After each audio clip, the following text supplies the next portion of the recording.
Assalamualaikum warahmatullahi wabarakatuh. Perkenalkan, nama saya Meisya Ramakania.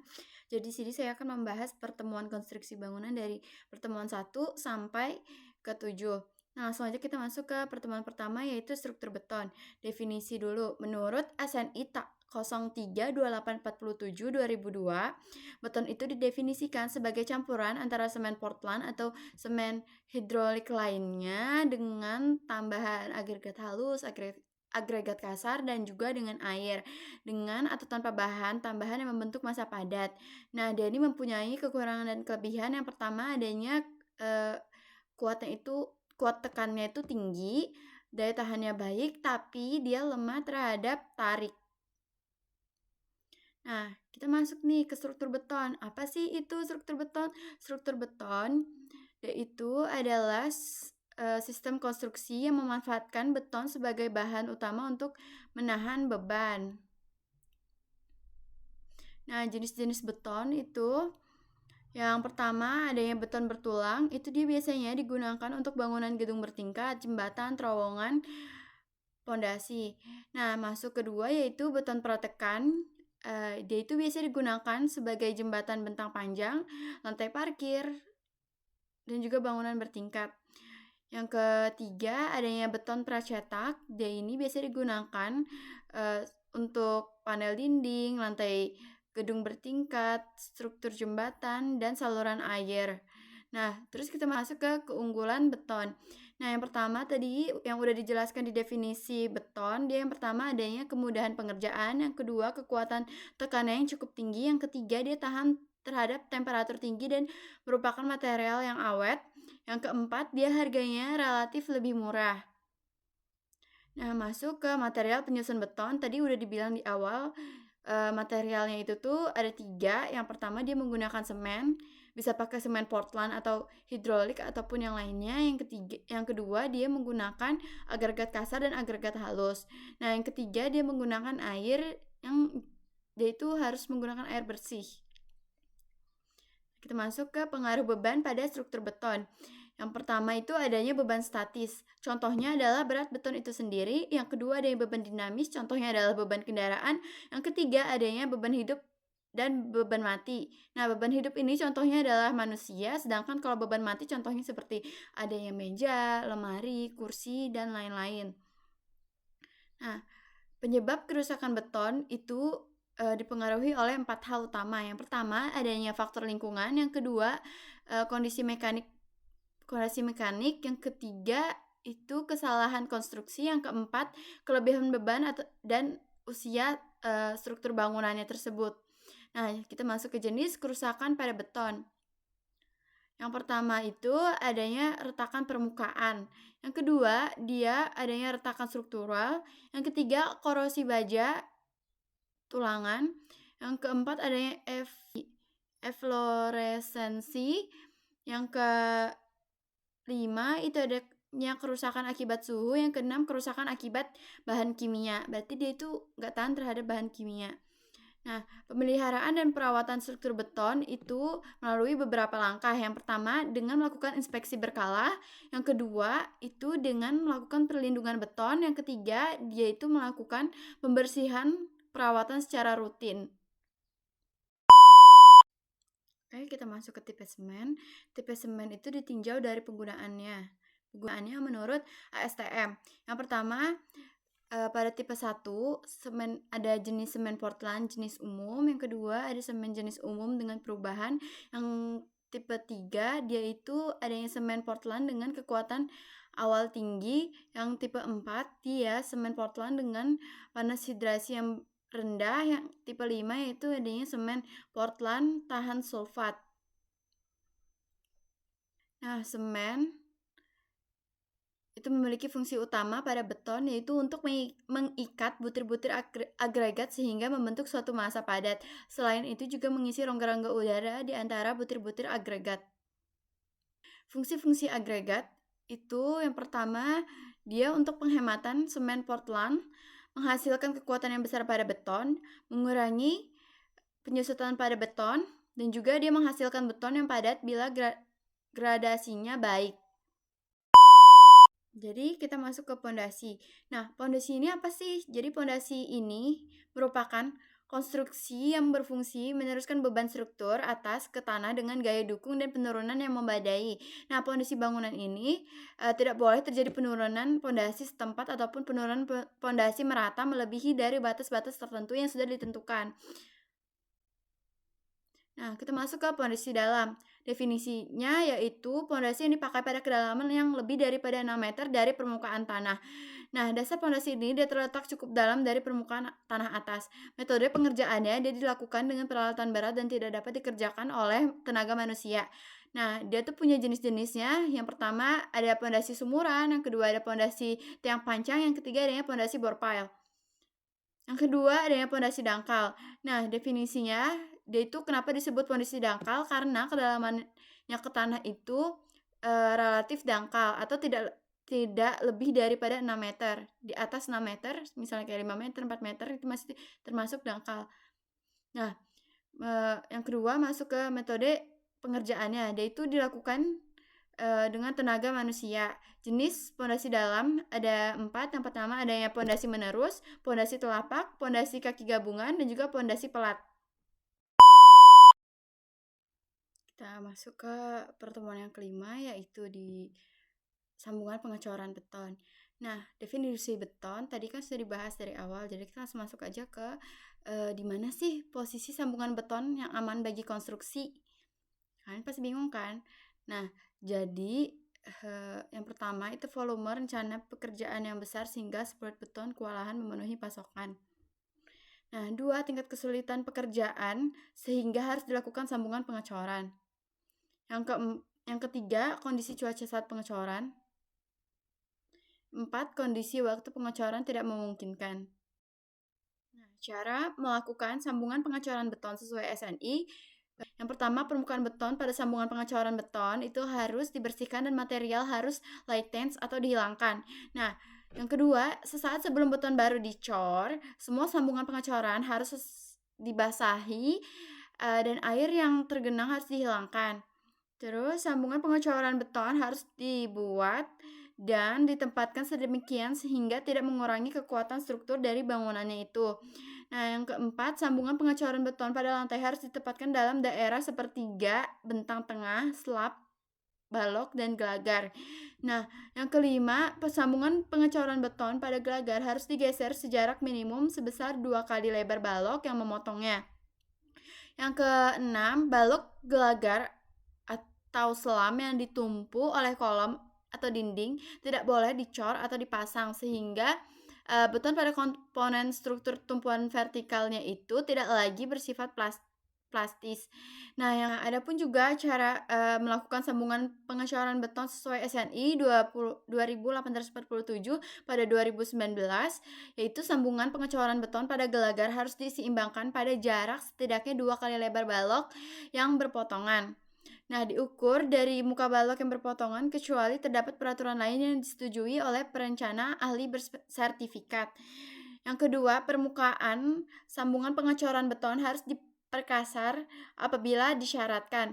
Dan yang ketiga, sebelum melakukan pengecoran, posisi sambungan pengecoran beton harus dibersihkan dan bersih dari endapan air.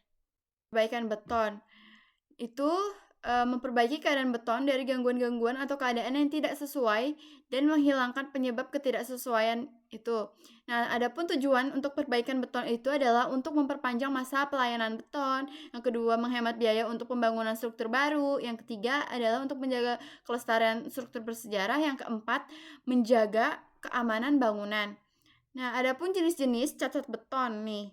Yang pertama adanya kekeroposan beton, yang kedua disintegrasi dan pelapukan, yang ketiga adanya korosi pada bangunan atau permukaan dinding, yang keempat itu retak pada plat, yang kelima adanya honeycomb, yang keenam adanya beton tidak rata atau menggembung pada permukaannya. Nah, itu sudah menandakan kalau beton-betonnya itu cacat. Nah, adapun metode perbaikan beton, yang pertama ada chipping and concreting. Nah, yaitu untuk mengatasi plat beton keropos dengan tulangan mulai terekspos dan mengalami korosi melalui proses pengikatan permukaan beton dan yang rusak dan melapisinya dengan material khusus. Yang kedua, adanya strengthening yang bertujuan untuk memperkuat struktur beton yang telah ada sehingga secara struktural harus direncanakan sampai sejauh mana perkuatan yang diinginkan melalui proses penambahan struktur penulangan dan pembetonan kembali. Nah, yang ketiga adanya concrete, yaitu suatu proses di mana beton diproyeksikan atau disemprotkan di bawah tekanan dengan menggunakan suatu alat atau alat semprot ke suatu permukaan untuk membentuk struktural seperti dinding, lantai, dan atap. Nah, metode konkret ini pertama kali diciptakan oleh seorang yang berkebangsaan Amerika Serikat yang bernama Carl Ethan Ackley pada tahun 1907. Nah, dia tuh punya dua sistem nih kalau di shortcut ini. Nah, yang pertama adanya dry mix, yaitu campuran kering yang dimasukkan dalam mesin dan akan tercampur dengan air di ujung selang. Yang kedua adanya wet mix, yaitu campuran basah yang dimasukkan ke dalam mesin sehingga mutu beton yang ditembakkan lebih seragam. Nah, digunakan juga zat adiktif untuk mempercepat pengeringan atau akselerator. Yang keempat adanya grouting, yaitu metode-metode yang digunakan untuk perbaikan beton keropos dengan tulangan terekspos. Nah, yang kelima adanya jacketing. Jacketing adalah metode yang digunakan untuk melapisi sebagian dan seluruh permukaan beton. Metode ini pelaksanaannya dilaksanakannya setelah proses strengthening atau penambahan struktur pembesian pada elemen struktur bangunan.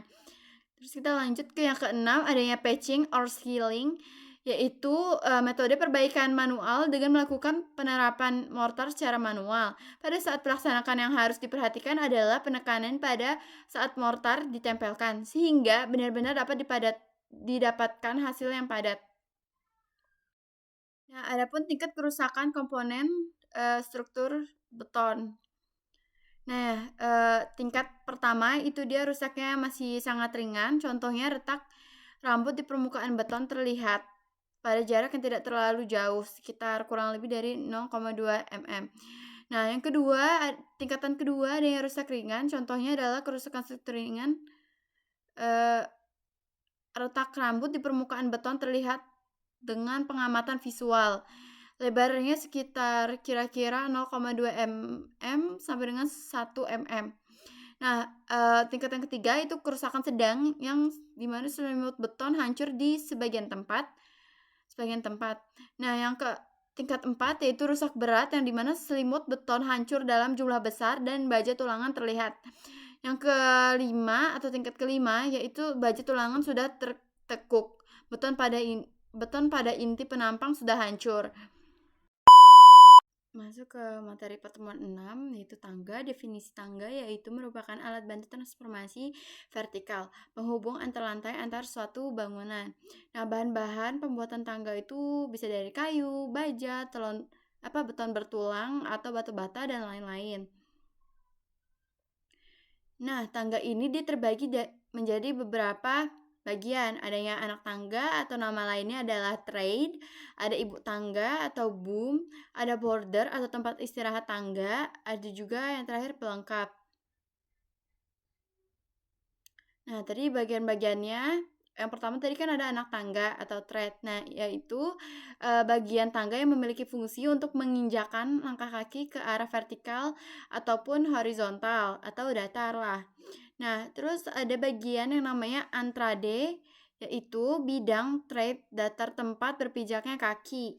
Nah, ada juga yang namanya obtrade. Nah, dia itu bidang trade yang tegak yang merupakan selisih tinggi antara dua trade yang berhubung, yang berurut. Nah, terus ada tadi ibu tangga atau boom, yaitu bagian tangga berupa dua bidang atau papan miring yang berfungsi sebagai menahan kedua ujung anak tangga atau trade. Nah, boom ini terbagi dua, ada boom luar atau boom tembok, yaitu salah satu batang boom yang menempel pada tembok. Nah, yang kedua adanya boom bebas atau boom dalam, yaitu batang yang berdiri miring bebas. Nah, adapun bentuk-bentuk tangga, yang pertama ada tangga bentuk U, yang kedua ada tangga tanpa hand railing atau nggak ada pegangannya lah itu. Nah, ada juga tangga lurus atau tangga biasa dan juga ada tangga Y, membentuk huruf Y. Nah, adapun juga tadi bagian-bagiannya, bagian bordes, yaitu bagian dari tangga yang berfungsi sebagai tempat istirahat. Bordes ini dibuat apabila jarak tempuh tangga sangat panjang yang mempunyai trek lebih dari 20 buah. Nah, bordes yang berada di sudut tembok dinamakan bordes sudut, sedangkan bordes yang berada di tengah-tengah tinggi tangga dinamakan bordes tengah atau antara. Nah, untuk menentukan panjang bordes, yaitu langkah normal atas di LN ditambah dengan 1 atau 2 langkah panjat dasar atau A-untrade. Nah, biasanya panjang bordes diambil di antara 80 sampai 150 cm. Nah, jadi untuk kemiringan tangga itu untuk berjalan naik, tangga yang diperlukan adalah 2 kali dari perjalanan di tempat datar. Oleh karena itu, kemiringan tangga yang dibuat terlalu curam oleh karena itu kemiringan tangga jangan dibuat terlalu curam, terutama di rumah sakit, sehingga ada ketentuan bahwa tangga yang layak dipergunakan memiliki derajat kemiringan tidak lebih dari 35 derajat. Nah, itu tangga yang paling baik. Nah, masuk tadi ke bagian pelengkap, yaitu bagian yang adalah bagian dari tangga agar tangga yang dilalui aman. Adanya tiang sandaran itu biasanya batas normalnya dari 8 cm sampai dengan 10 cm. Nah, sandaran atau pegangan biasanya dipasang setinggi 75 sampai 80 cm dari sisi boom atau ibu tangga. Untuk penempatan tangga diusahakan sehemat mungkin menggunakan ruangan. Ditempatkan sedemikian rupa sehingga mudah ditemukan oleh banyak orang dan mendapatkan sinar pada waktu siang hari. Nah, dan juga dia diusahakan penempatannya tidak mengganggu atau menghalangi lalu lintas orang banyak. Nah, yang kedua adalah kekuatannya. Bila menggunakan bahan kayu, hendaknya memaksimalkan kelas 1 atau kelas 2 agar tidak terjadi pelenturan ataupun tangganya itu goyang. Nah, dan juga kokoh dan stabil bila dilalui oleh banyak orang. Yang ketiga adanya bentuknya. Nah, bentuk konstruksi tangga diusahakan layak sehingga dengan mudah dan cepat dikerjakan serta hemat untuk pembiayaannya. Nah, bentuknya pun harus rapi dan serasi dengan keadaan di sekitar tangga. Adapun cara perhitungan lebar tangga dan panjang bordes. Nah, lebar tangga itu biasanya dia dibedakan menjadi 2 bagian, lebar panjang efektif dan lebar tangga total. Nah, itu masing-masing mempunyai hitungannya sendiri. Adapun jenis-jenis bahan untuk tangga, yang pertama ada kayu, yang kedua ada baja, yang ketiga ada beton, yang kelima ada bata atau batu. Adanya ragam desain bentuk tangga. Yang pertama ada tangga kaca, yang kedua ada tangga bercabang bentuk model Y, ada tangga berputar atau model spiral, ada tangga melingkar. Nah, itu saja dari saya yang bisa saya jelaskan. Sekian, terima kasih. Assalamualaikum warahmatullahi wabarakatuh.